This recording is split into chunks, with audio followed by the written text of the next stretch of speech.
Hi, so I'm filming this science communication piece or Scicomm video over the relationship between anxiety and belief in the paranormal. I'm going to be honest, this is my third time filming this because the first two files were corrupt for whatever reason, so I'm trying my best right now. I really hope that this one works. Okay, anyways, yeah, anxiety, fun stuff. So, a lot of people suffer from chronic anxiety. This is described as a feeling that's always there, even if there's no particular source or reason for its cause. The general thought of anxiety is the fear of the unknown or what is yet to come. This includes possibilities of anything happening, including a sense of lack of control over various circumstances and life events. In turn, sometimes this fear can be tied to or related to paranormal claims to help justify the unexplainable when there is no logical reasoning to explain various events. So that's kind of my little introduction, tying the two together. Okay, so, sorry, I have a lot of notes here and I'm trying to focus. Okay. Yeah, so the first theory, the main thing I'm gonna keep pressing on, belief in various paranormal can serve as a coping mechanism to help relieve anxieties of the unknown. So from the article Paranormal Belief and Perceived Control Over Life Events by Rowe and Bell from 2016, they say that essentially those who believe in the paranormal as an anxiety response typically try to make sense of things, look for a greater sense of reasoning or meaning in the world and its relation to life events. For example, there's a reason that this is happening, and although it is not exactly in my control, it brings comfort to know that something, somewhere, has a higher sense of purpose or reason, therefore providing some sort of explanation when nothing else seems plausible.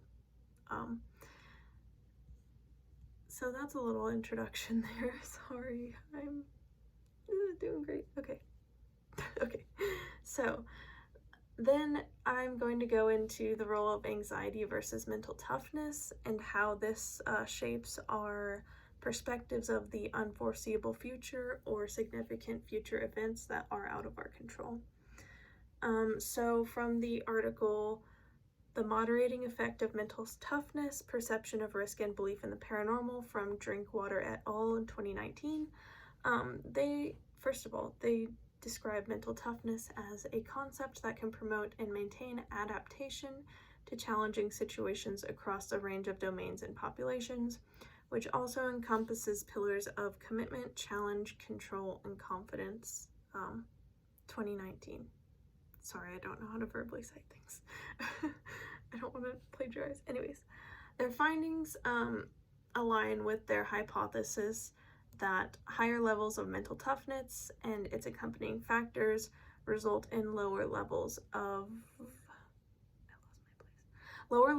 belief in the paranormal. So basically, yeah, they really thought. Okay, sorry. They thought that. Can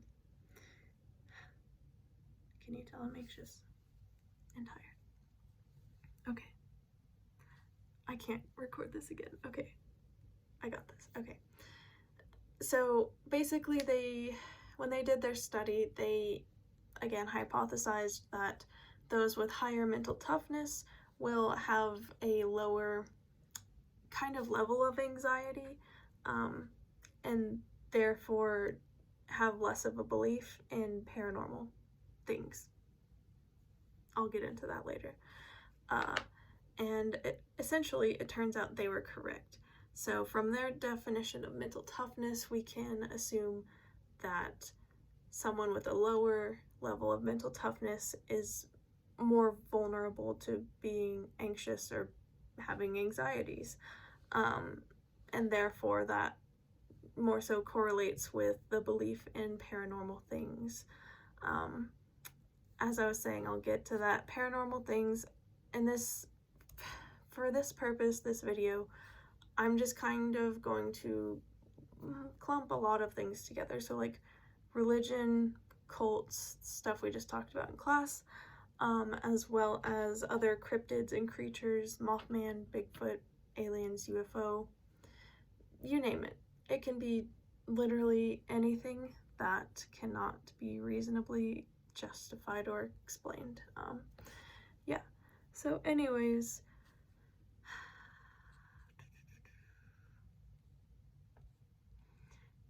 okay, yeah, so tying into the common cryptids, like I just mentioned, those kinds of things cannot be explained by logical science, thinking, or reasoning, which kind of leads into the interpretation of wanting to believe.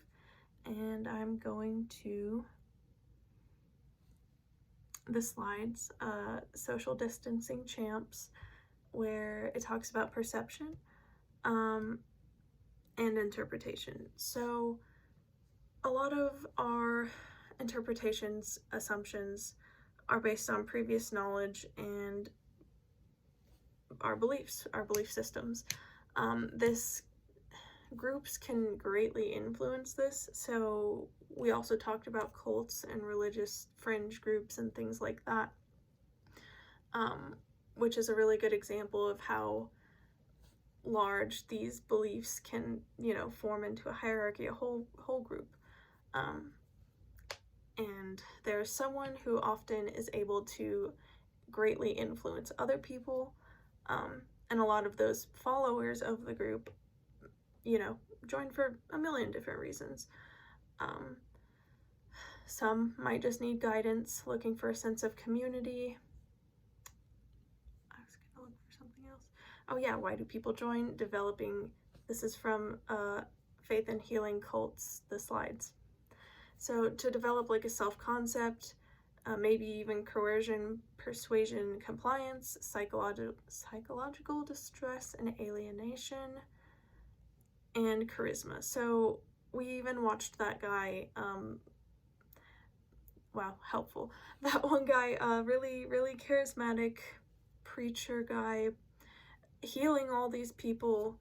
Everyone in that group believed and followed him and thought that he was really close to God, like he was a messenger, he can actually do these things.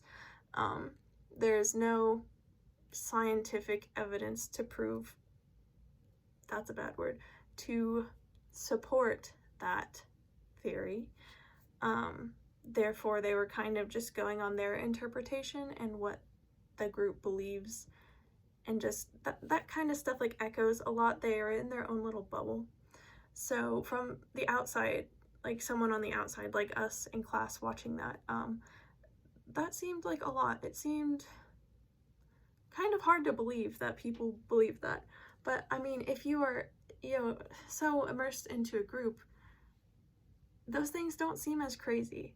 And of course, when people join these kinds of things, cults, religious fringe groups, or really any group, it might not seem that crazy at first, but you slowly get immersed into that kind of culture, and then, I mean, obviously not always, but it can depend. So yeah, there is really a lot of great influence within those kinds of things, and again, a lot of those followers are very vulnerable people who may have great anxieties, just, unknowing about the future, wanting guidance, etc. So they'll seek out group for support, with, shared beliefs and stuff like that, and that's how that can kind of manifest into a whole thing. I'm sorry, I promise the other videos were so much better, but I'm really trying. Okay. Okay, yes. So I think the other thing I was gonna say,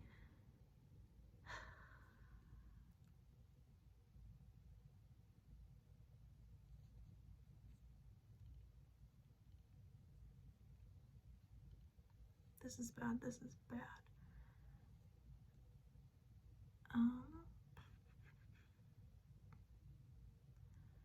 So essentially, that same article that I mentioned earlier, one of them, wow, helpful again, Paranormal Belief in the Perceived Control Over Life Events by Rowan Bell, 2016. They cited previous studies that showed students and others who subscribed to paranormal beliefs, and they tended to have heightened worries or anxieties that the world is corrupt, unpredictable, chaotic, etc. And they define or describe paranormal beliefs as need-serving. Therefore, although whatever event, for a lot of people, maybe even coronavirus, like a lot of us, well, actually all of us experienced that together. That was a whole unknown crazy thing for a while there. Some people really just went to other things to try to explain, like religion, cults, curses, like I don't know, looking through their own lenses and interpretations of how, oh, this makes sense, this is happening because XYZ, when in reality there is no, I want to say proof, we're not using that word, there's no evidence to actually, again, support those beliefs, no empirical evidence, which is required for science, therefore making that pseudoscience. So yeah, with life being so uncertain, it can bring comfort to some people knowing that someone or something has some form of control over what is taking place. And although the magic force or presence that seemingly has influence and control cannot be verified or reasonably explained, it is thought by believers to be better than if they were left with no explanation or reasoning as to why these types of events occur. So yeah, I'm going to watch this video back and really hope and pray that it is not as bad as I really think it is. Conclusion.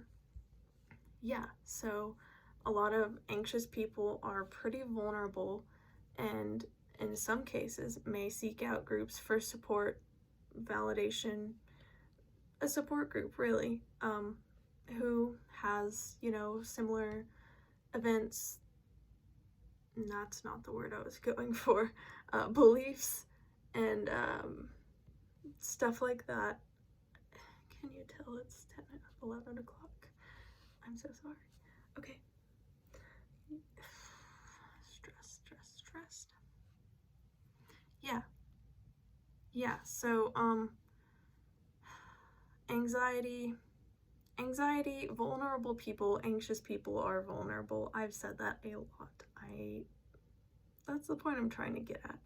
Basically, a lot of these studies that I cited also kind of found that, again, with the mental toughness, they did, kind of say that those with higher mental toughness don't have anxiety, and those people were less likely to believe in paranormal, that including, stuff like cryptids, also including religion, things with no empirical evidence to support its existence, outside of, cultural belief, practice, things like that, because those kinds of things can greatly shape and influence our views, which again can kind of put us into a tunnel vision with those groups. So yeah, based on all of this and all of the stuff that I've read, and I may not have done a great job of conveying that in this video, I do think it's actually kind of cool and important to look at that stuff. Anxiety in general, also, like, it's how people cope with that, their kind of coping mechanisms, for, this, like, they looked for other explanations as to why things are happening when there seems to be none, to, console themselves, make themselves feel better, because, yeah, some stuff can be really scary and there's no plausible explanation for that. So seeking out adverse or, different kind of things to help put that anxiety to ease is not necessarily uncommon. But yeah, I hope that this was interesting and not the worst project that you had to see when grading. thank you for a great semester. I really appreciate it. I really, really wish that I had video editing skills right now because I would cut out so much of this, but alas, I do not. And I've recorded this way too many times, so I'm sorry, but this might just have to be it. But yes, thank you for a great semester. I really did enjoy this class. Made me think about a lot of things I probably wouldn't have thought about before. So yeah, thank you.